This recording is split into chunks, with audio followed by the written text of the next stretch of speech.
What's up, YouTube? All right, so I'm gonna throw this video together real quick. The other day, my wife called me. I was at work, and she told me that she couldn't get the garage door. The garage door wouldn't open, basically.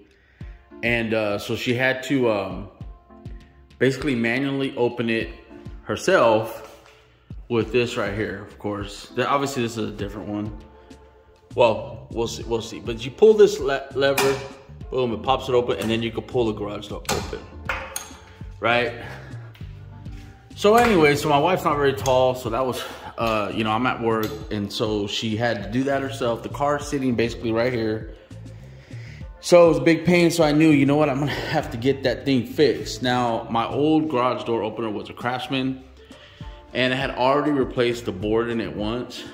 And it was pretty old, it was loud, it was rickety. And I kind of wanted to replace it before, but I was always hesitant.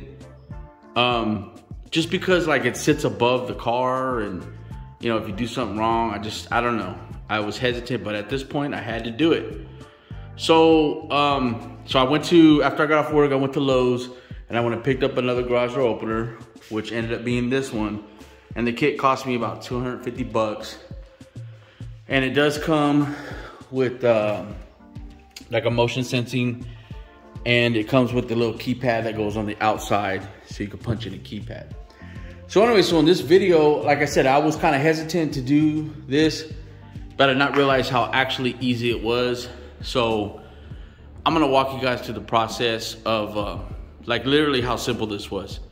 And I mean, it probably took me an hour to do it. So anyways, let's get started with the video. So I came up here, I noticed that you just have to unplug it. So the old one, I unplugged it, and there's literally there's a bolt here and a bolt here that hold this whole thing up right here, right? So I thought, okay, well, that's pretty simple. That shouldn't be a big deal. So let's go to the other side. So then I came over here and I noticed this arm connects to the door right here, and there was just like one little pin. That was all it was. And then up here to connect to the wall right here, it was also just a pin. So I thought, wow, that should be pretty easy to take this thing down. So, and I know I've seen some videos where some guys, they basically leave this rail system in here, and they just replaced the motor part. And I actually thought about doing it because it seemed real easy. I watched the video and I thought, man, that's what I should do. But then my old one, as you can see, this is a belt drive. My old one was a chain drive, and it was super loud. So that's what made me decide to just change this whole thing out. So I mean, literally a pin here, and so I took these two pins off. This is what I did. I took this pin off. I took this pin off down here. And then I sat this, I need to keep the camera in focus. I took this part and I lowered it and I sat it right here, right? So then I went over there, unplugged it, disconnected the little wires, and then I took those two bolts off, and then I lowered it down, and you can see my ladder, that's an 8-foot ladder. I just sat it on there, right? So then I'll position this ladder. So then this is a 6-foot ladder, this is an 8-foot ladder. So then I came and I moved my 6-foot ladder basically close, because obviously most of the weight's gonna be here. So I positioned my ladder here. So now I had I had it resting on the spring and then resting on the ladder. And then obviously I had two hands, but I just grabbed the whole piece and then I just literally lowered it down. And I lowered it down, and it was, I mean, I've had a table sitting right here. I set it on the table. Okay, so once I had it on the table, I was able to basically look at the old one and then build the new one right next to it, which was super simple. Now, okay, actually, let me go back up here real quick. Okay, so the instructions were actually really easy. Okay, so these shaft comes in 4 parts. There's 4 different ones. You can see from here to here, and they're basically almost the same, except for over here you have a hole, and over there kind of the same thing. So all you do is you take these 4 parts, you just make sure you have the front and the back in the right spot. You make sure that the hole is up here and over there, same thing. And you just tap them together. And then after you do that, you literally have the wheel right here that the belt rides on. You can see that, there's a wheel. So you put this bolt through with the wheel, and then you actually slide this contraption on. It like goes up and over.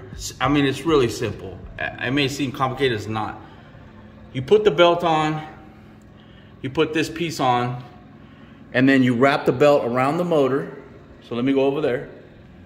So in here, obviously this is a guard, but there's a gear in here. You actually just wrap the belt around this motor, and it goes back over there. I had it, no, actually I did have it over there. So let's go back over there.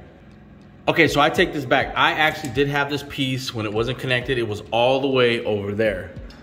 So I did everything over there, but it's fine here. So this belt is separated here and separated here.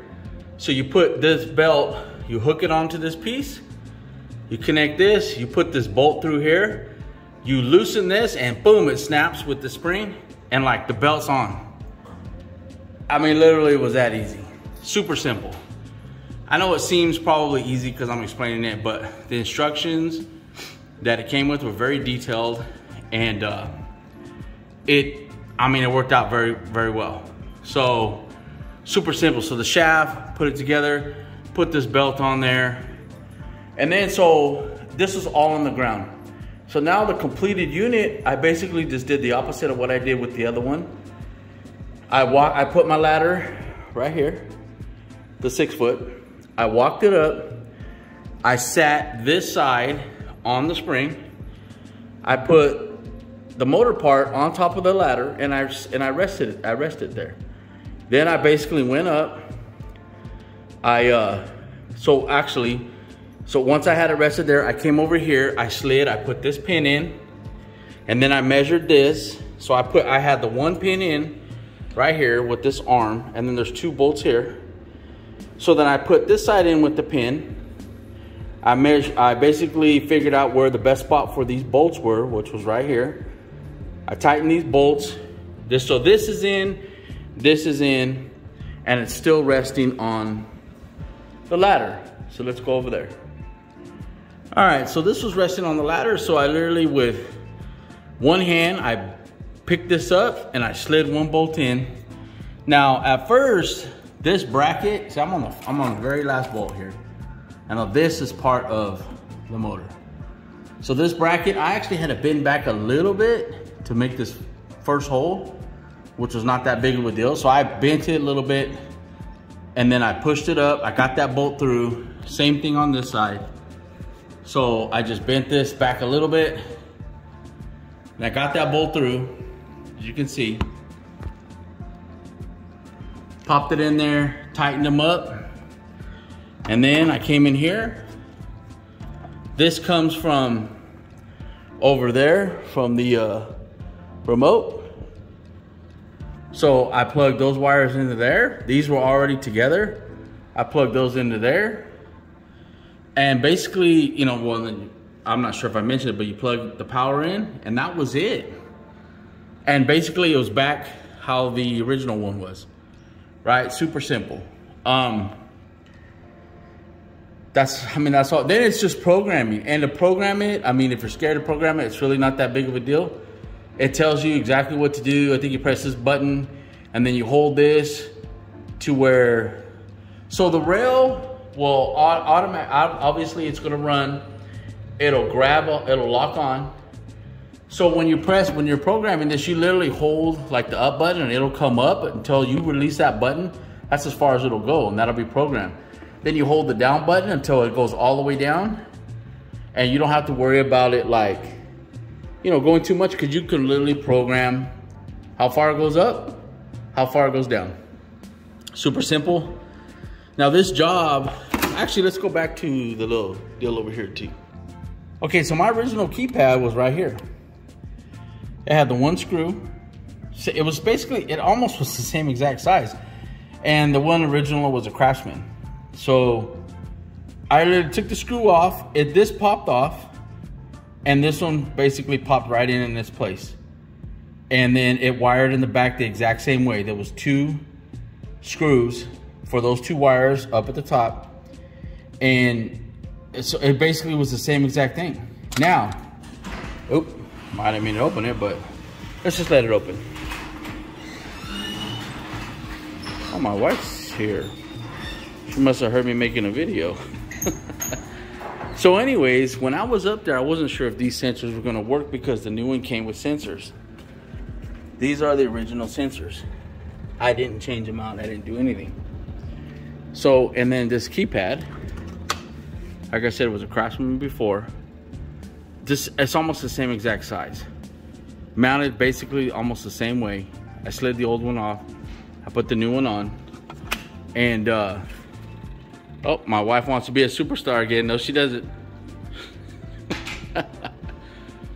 Anyway, so this slid on basically just like the old one, piece of cake, and it was already programmed.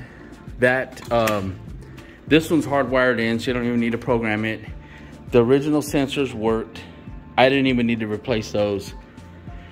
So replacing this garage door opener ended up being super simple, and it's belt driven. So let me close it. Now the door has obviously been beat up and it's not the quietest, but the chain drive was way louder, and it has the soft close. Now I'm not sure if you guys noticed that, but let me run it one more time. Has a soft open and soft close. So it actually slows down as it gets to its maximum point, both up and down. So you can kind of hear the motor winding down. So let's close this one more time. And you'll see as it gets closer to the bottom, it starts to wind down, slow down.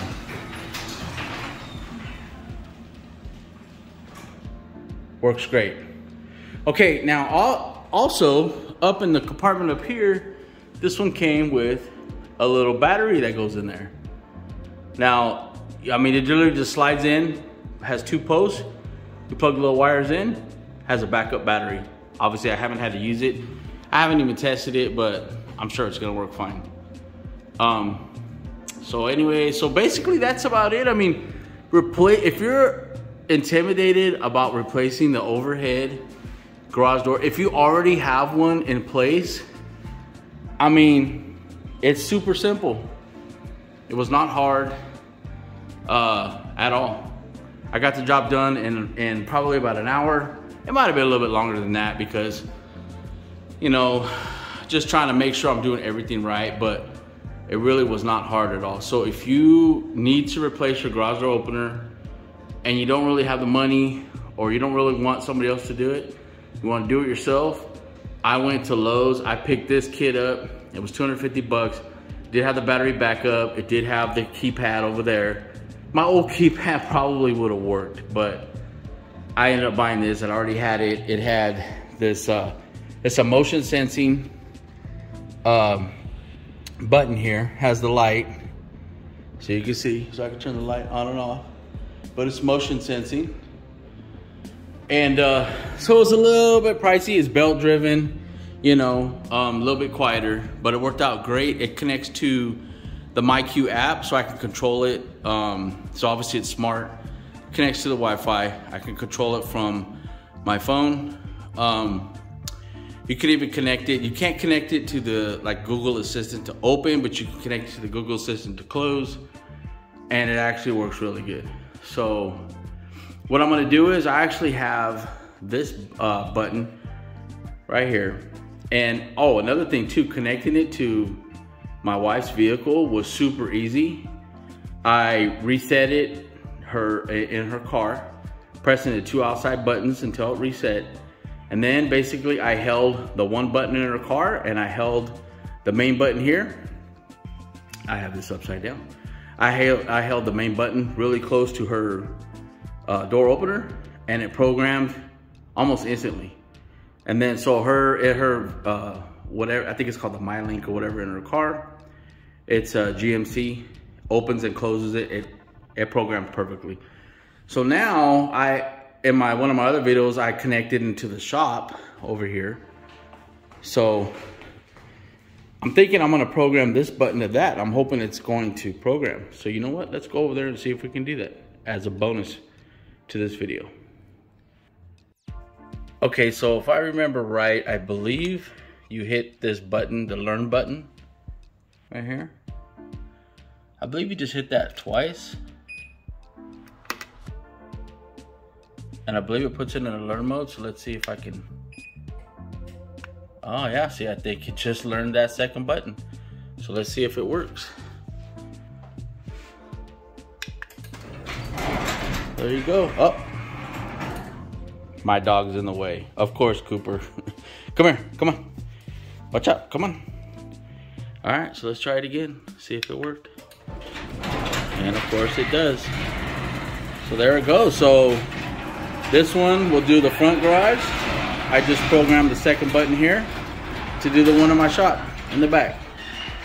So there is one unfortunate thing. Now my old Yukon also has the MyLink or whatever it's called up in here for the garage door. Now that did work on my old unit, but I did try to get it to work on this one. And I did try to get it to work on the new one, and I could not get it to program. I believe these old ones, I don't know if they just don't work or maybe you have to add something. I'll have to look into that. But for now, I'm just using my phone for my Yukon because it will not work. So that is one downside to these newer ones. So maybe if I get that figured out, I'll make another video about that. But hey, I got this one work, so I can leave this here in my Yukon, and I can control the front one and the one in here. So hey, at least that works. And the unit did come with two of these, with two of the triple garage triple button, so that's good. So let's close this video out. Okay, so in closing, I mean, like I said, I had a little table right here. I took the old one off. It was super simple. I explained that. Set it on the table, built the new one right next to it. I use, minimal hand tools. I think it was like a 13, maybe a 12 millimeter, maybe a set of pliers, screwdriver. You know, it was super simple. I built the new one. I basically sat it up here, sat this one on the top of my 8-foot ladder, went up there, bolted it in, put the pins in, plugged it in, programmed it. The instructions worked, you know, they were really good. I am fortunate enough, I do have a 6-foot ladder and an 8-foot. If you just had the 6-foot, you could probably still do this, but you wouldn't be able to rest it there. You would have to basically set it up here and then maybe have another person help you and then go and raise it up, but having the 2 ladders makes it way easier. But hey guys, if you have to install install garage door opener because yours broke, the overhead, don't be intimidated. The first time I ever did it, it was super easy. It works perfect. The belt, if you get the belt driven, it's spring loaded. It self-adjusts. Super simple. Works good. It's connected to the phone. I will leave a link in the description to the one I bought for right here. It's a Chamberlain. The one I have in my shop is Chamberlain. So basically the unit, this unit came with the 3-button. So I'm gonna use it for this one and for the one in my shop. So anyway, signing off, YouTube. Hey, hope everybody has a wonderful day. Don't be intimidated by doing things yourself in your own home. Peace. All right, bonus footage for those of you that watch my videos all the way to the end. I'm gonna go up here and I'm gonna show you what I did with the extra. I basically got a little Ziploc bag. This is the extra stuff that I didn't use. I basically just put a zip tie. I zip tied around the bag. Zip tied it up here, so it's kind of just free floating. It's not gonna hit anything. It's not gonna hit the belt. But I put all the extra parts in here. And there's my wife again. Just in case something ever goes wrong, I have extra parts in here that this unit came with. So they're all right here. And so if like a sensor goes bad or something, I could just use one of the ones that came brand new. Anyways, just a little tip. If you, if you have extra parts, stick them up here, they're out of the way. No worries. Peace.